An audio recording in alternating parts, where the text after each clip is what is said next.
जय Shri Krishna. गीताधाम online classes में आपका स्वागत है। आज अपन क्लास 8 में बोर्ड एग्जाम ने क्लास 8 में भी आपके बोर्ड एग्जाम होते हैं। बोर्ड एग्जाम में गवर्नमेंट ने कोरोना टाइम में अभी आपके सिलेबस में कुछ कटौती की है। उसके अंतर्गत प्रश्नावली 1 में 1.4 हटाई गई है और चौथी, 5वीं, 10वीं, 12वीं और 16वीं पूरी हटा दी गई है। ये आपकी 5 प्रश्नावलियां पूरी हटा दी है। 11 प्रश्नावलियां है। 11 में भी आपकी काफी प्रश्नावलियों में से इसमें से 3 प्रश्नावली हटाई गई है, इसमें 2 हटाई गई है, इसमें 1 हटाई गई है, इसमें 3 हटाई गई। इस तरह से आपका कुछ कोर्स लिमिटेड कर दिया गया है। इसके अंतर्गत आज अपन प्रश्नावली 1 परिमेय संख्याओं के बारे में अध्ययन करेंगे। इसका पहला टॉपिक ही है परिमेय संख्या। देखिए, परिमेय संख्या वो होती क्या है कि हमने इससे पिछली कक्षाओं में या इससे छोटी क्लासों में 7वीं तक हम पढ़ चुके हैं। क्या पढ़ चुके हैं?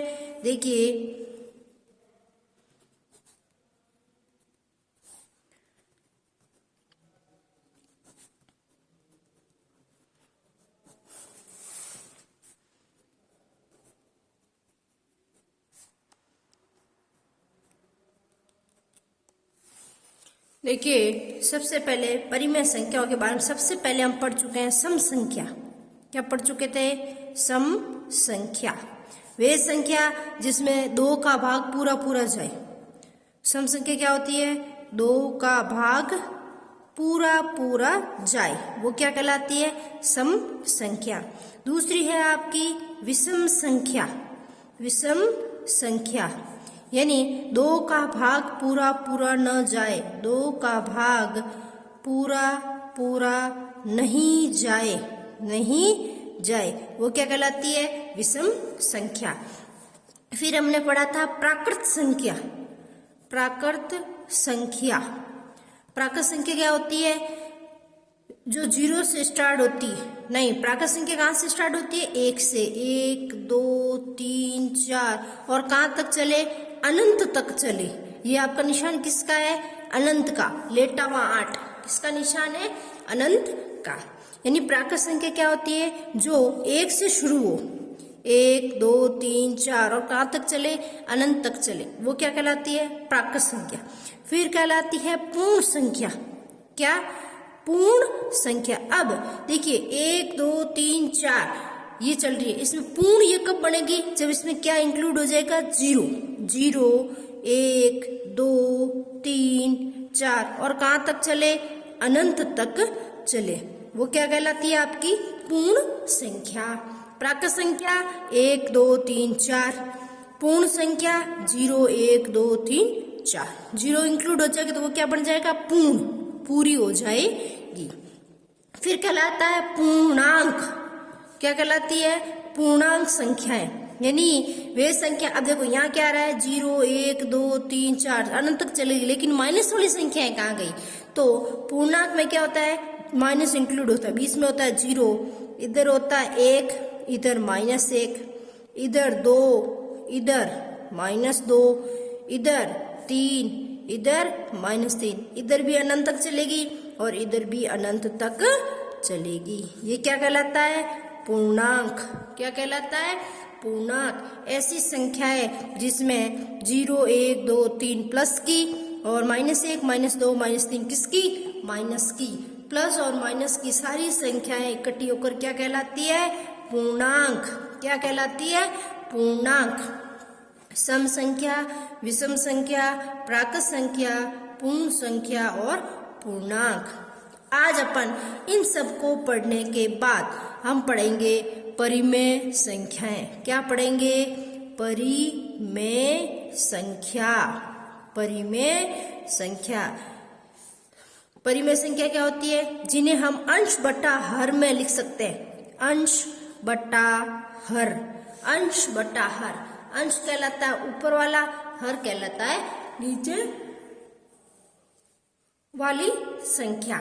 अब अंश बटा हर में हर क्या नहीं होना चाहिए? हर कभी भी 0 नहीं आना चाहिए, हर जीरो नहीं होना चाहिए। जैसे मैंने लिखा 1/2, ये परिमेय संख्या है, तो इसका अंश क्या है 1, हर क्या है 2, 1 कहलाया अंश और हर कहलाया 2, अंश बटा हर, ये क्या है एक परिमेय संख्या है। इसी तरह -4/8 भी परिमेय संख्या है, -100/9 भी परिमेय संख्या है। लेकिन मैं इसको लिख दूं 3/0, ये परिमेय संख्या नहीं है, क्योंकि हर जीरो नहीं आना चाहिए। परिमेय संख्या की कंडीशन है कि हर कभी भी जीरो नहीं आना चाहिए, तो ये क्या कहलाती है परिमेय संख्या। इसका मतलब क्या हो, ऐसी संख्या जिन्हें हम अंश बटा हर में लिख सकें, ऐसी संख्याएं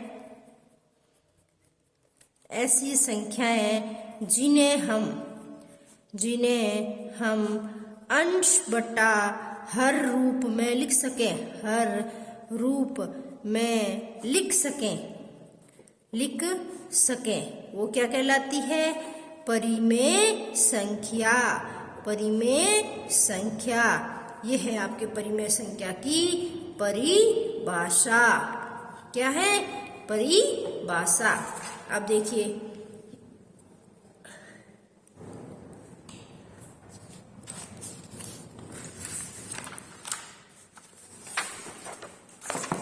देखिए परिमेय संख्याओं के गुणधर्म। क्या है गुणधर्म, परिमेय संख्याओं के गुणधर्म। देखिए गुणधर्म का मतलब कि ये कैसे कैसे काम करेगी। पहला है गुणधर्म आपका सवृंत। क्या है सवृंत, यानी पूर्ण संख्याएं। हमें मालूम है पूर्ण संख्या क्या होती है, जीरो। अभी लिखी हमने पूर्ण संख्या जीरो से शुरू होती है, क्या कहलाता है सवृंत गुणधर्म है। पहला गुणधर्म है क्या है सवृंत, पहला गुणधर्म है आपका क्या सवृंत। सवृंत गुणधर्म है, क्या कहलाता है पूर्ण संख्याओं में, पूर्णांक में और परिमेय संख्याओं में सवृंत गुणधर्म कैसे लागू होता है। सबसे पहले पढ़ते हैं पूर्ण संख्या। एक बार पुनः संक्षेप में पूर्ण संख्याओं के लिए सभी संख्याओं पर सवृंत गुणधर्म की चर्चा करते हैं। देखिए सवृंत गुणधर्म किस किस पे लगता है, जोड़ बाकी गुणा भाग, जोड़ बाकी गुणा भाग। जैसे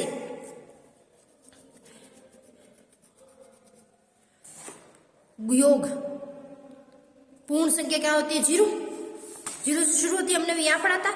ये रहा 0 1 2 3 4 अनंत तक चलती है। अब पूर्ण संख्या में अपन कर रहे हैं जोड़, जीरो में क्या जोड़ा 5, एक पूर्ण संख्या है। देखो क्या मतलब हुआ, या मतलब क्या हुआ कि अपन जैसे 0 रखते हैं और 5 रखे हैं, दोनों को जोड़े तो क्या आया 5, 5 वापस यहाँ आना चाहिए।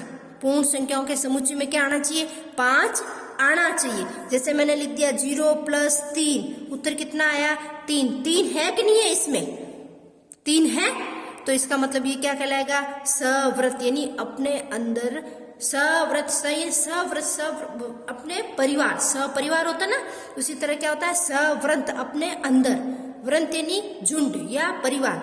सपरिवार कहते हैं अपन, सपरिवार, सपरिवार है हम। इसका मतलब एक परिवार में रमेश, महेश, सुरेश सब है। इसमें अपन कहे महेश, तो महेश क्या है महेश इस परिवार में है कि नहीं है, इसका सदस्य है कि नहीं है, तो ये क्या कहलाता है सवृंत। अब मैंने 0 और 3 को जोड़ा, उत्तर कितना आया 3। 3 इस परिवार का सदस्य है कि नहीं है, तो ये गुणधर्म क्या कहलाता है सवृत। सवृत किसमें लगाया योग में, किसमें लगाया योग में। अब देखो बाकी में क्या लिखा 5 - 7, क्या लिखा वैकलन। बाकी में क्या क्या 5 - 7, 5 में से 7 गए, माइनस का 2 बचा, क्या बचा माइनस का 2। तो देखिए पूर्ण संख्याओं के परिवार में क्या माइनस की संख्या है, पूर्ण संख्याओं के परिवार में पूर्ण संख्या कहाँ से शुरू होती है 0 से, 0 1 2 3 4, क्या इसमें माइनस की संख्या आ रही है, नहीं आ रही है, इसका मतलब वैकलन में गुणधर्म नहीं लगेगा। तो ये कह रहे देखो पूर्ण संख्या वैकलन के अंतर्गत सवृत नहीं है, क्योंकि -2 -2 पूर्ण संख्याओं के परिवार का सदस्य नहीं है। इसमें सभी क्या है, प्लस वाली, इसमें सभी संख्या क्या आ रही है, प्लस वाली, माइनस वाली नहीं आ रही है। अब देखिए गुणा, 0 को 3 से गुणा किया, 0, 0 को गुणा, 0 को 3 से गुणा किया कितना, 0, 0 देखो पूर्ण संख्या का परिवार है, बिल्कुल देखिए 0 आ रहा है, पूर्ण संख्या का परिवार है।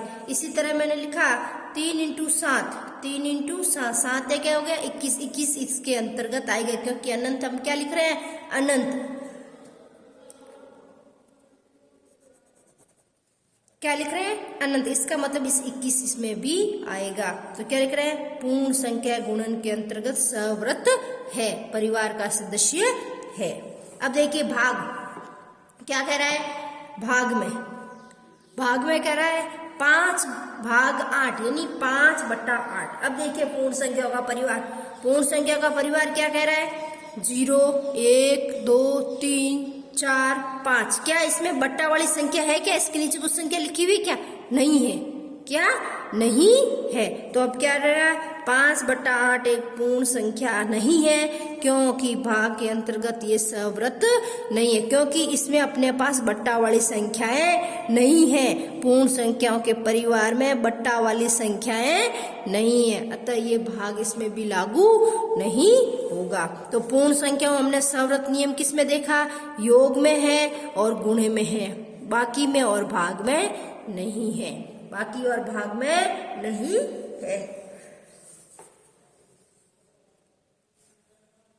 दूसरा है अपना पूर्ण संख्या के बाद में क्या आएगा, पूर्णांक, क्या आएगा, पूर्णांक। अब देखिए पूर्णांक में भी अपन क्या चेक करना है, जोड़, बाकी, गुणा, भाग। अब देखिए पूर्णांक में पहला है जोड़, पूर्णांक में क्या है, जोड़, -6 + 5, -6 + 5 क्या बचा, -1। अब देखिए पूर्णांक में क्या माइनस की संख्या आ रही है अपने पास, ये देखिए पूर्णांक में क्या आ रहा है, -1 आ रहा है, इसका मतलब इस परिवार का सदस्य है, तो क्या होगा, सवृत होगा, सवृत होगा। अब देखा है बाकी, अब क्या देखा है, बाकी देखिए 7 में से 5 गए, कितने बचे, 2। अब देखिए अपने पास पूर्णांकों के समुच्चय में 2 है क्या, है, तो इस परिवार का सदस्य है। ये देखिए पूर्णांक व्यकलन के अंतर्गत सवृत है। फिर देखिए गुणा, 5 × 8 कितने हो गए, 40, 5 × 8 कितने हो गए, 40। देखिए तक कहाँ चल रहा है, अनंत तक, इसका मतलब इसमें 40 भी आएगा। कितने हो गए, पूर्णांक है। इसी तरह देखिए इसमें एक माइनस ले लो, -5 × 8 कितने बन गए, माइनस के 40, और इसके अंदर क्या है, माइनस की संख्या है, माइनस की संख्या कहाँ तक चल रही है, अनंत तक, तो इसमें ये भी एक सवृत पूर्णांक है। पूर्णांक गुणन के अंतर्गत सवृत है, जोड़ में भी है, बाकी में भी है और गुणे में भी। अब देखिए भाग वही 5/8, 5/8। देखिए हमारे पास ये रहा पूर्णांकों का समुच्चय, क्या इसमें बट्टा की संख्या है, क्या इसमें बट्टे की संख्या है, नहीं है, अतः ये एक सवृत पूर्णांक भाग के अंतर्गत सवृत नहीं है। तो हमने कौन कौन सी संख्या पढ़ी, एक पढ़ी हमने पूर्ण संख्या और दूसरी पढ़ ली हमने गुणधर्म में। पहली संख्या पढ़ी क्या, पूर्ण संख्या में क्या पढ़ा, जोड़, बाकी, गुणा, भाग, जोड़, बाकी, गुणा और भाग। दूसरी हमने पढ़ी पूर्णांक, पूर्ण के बाद क्या पढ़ी, पूर्णांक में भी क्या पढ़ा, जोड़, बाकी, गुणा और भाग, चारों चीजें पढ़ ली हमने।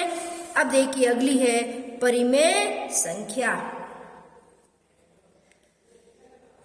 हमें मालूम है परिमेय संख्या क्या होती है, जिससे हम P/Q, P यानी क्या कहलाता है, अंश, और Q क्या कहलाता है, हर, यानी जिससे हम अंश बटा हर के रूप में लिखा जा सकता है, जहाँ P और Q पूर्णांक है और हर 0 नहीं होना चाहिए। उदाहरण देखिए, -2/7, 6/7,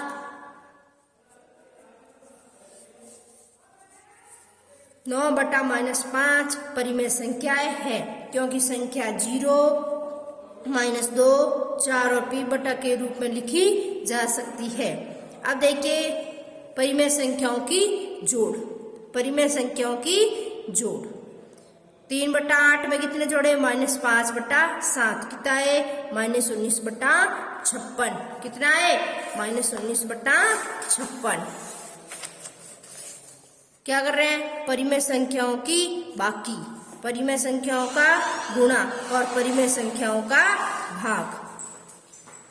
परिमेय संख्या भाग के अंतर्गत सवृत है, तो हम किसी भी परिमेय संख्या a के लिए a भाग 0 परिभाषित नहीं है, अतः परिमेय संख्या भाग के अंतर्गत सवृत नहीं है। मतलब परिमेय संख्या जोड़, बाकी और गुणा के अंतर्गत सवृत है, लेकिन भाग के अंतर्गत नहीं है। दूसरी सभी परिमेय संख्या भाग के अंतर्गत सवृत है। पहला नियम हमने क्या पढ़ा? सवृत। सवृत के अंतर्गत हमने 3 संख्या पढ़ी। क्या पढ़ी? पूर्ण संख्या, पूर्णांक संख्या और तीसरी हमने पढ़ ली परिमेय संख्या। क्या पढ़े इसके अंतर्गत? जोड़, बाकी, गुणा, भाग। आज के लिए इतना ही।